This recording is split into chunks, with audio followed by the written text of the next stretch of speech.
Welcome back. In this section, I will show you how to create new project and use the basic tools Adobe Animate offers. We won't explore every single tool, but we will cover the essentials that you will need to get you started. Keep in mind that I'm using a Windows computer, and because of that, the interface may look a little bit different than the ones who are using Mac computers. Alright, let's get started. Once you open Adobe Animate, you will see the home screen. From here, you'll have the option to create a new project. You can do that by clicking to the Create New button right over here, or navigate to File and select New from the drop-down menu.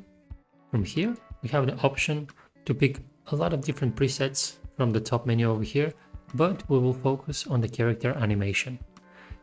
Here, you will have 4 different presets that you can choose from: a standard, HD, Full HD, and 4K. I would suggest you sticking with the standard or HD because Full HD and 4K have enormous canvas and they can make your computer laggy. For these tutorials, I will be using HD with 30 FPS, which stands for 30 frames per second. Later on, we will discuss what is FPS and why is it so important. So let's hit create and start a new project. Right after we create a new project, you will see the full interface of Adobe Animate. It is divided into 5 main sections: the stage, the menu bar, the properties, the tools, and the timeline. Your interface may seem different than mine, and that's normal. We can change and modify our interface to make it suitable for our needs. The first thing we have to do is to make sure we all work with a similar interface so everyone can follow along easily.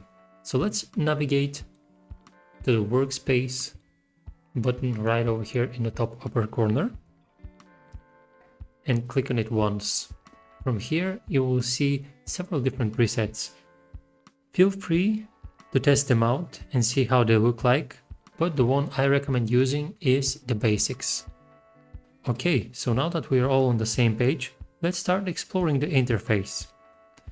We will explore the menu bar along the way, so let's skip it for now and focus on the next one, the stage. The stage is our canvas. Everything we drew will go on it.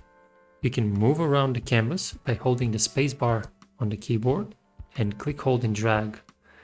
You can either skip clicking on the spacebar and just select the hand tool from the tools bar and click, hold, and drag. You can rotate your canvas by clicking on that rotation tool over here, and by clicking, holding, and dragging, you can navigate your canvas to a different side, so it will be easier for you to draw. You can always put your canvas back to normal by selecting that center stage button over here. Once you click on it, your stage will be back to normal. You can also zoom in and zoom out by selecting these 2 buttons right over here, and by just clicking down or up, you can zoom in and zoom out. You can also click on that arrow over here and select any preset to zoom in and zoom out, or you can manually type a number that works for you. You can also hold Control or Command on your keyboard and use your mouse wheel to zoom in and zoom out.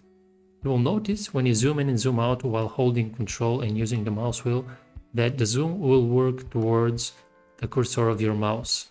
So if I point my cursor over here to the upper left corner of my canvas, the zoom will follow along. And as I said, you can always recenter using that center stage button right over here. You have to keep in mind that whatever you draw outside of your stage will not be visible in your final animation. In the next section, we will get familiar with the tools and we will start drawing our first character. See you there.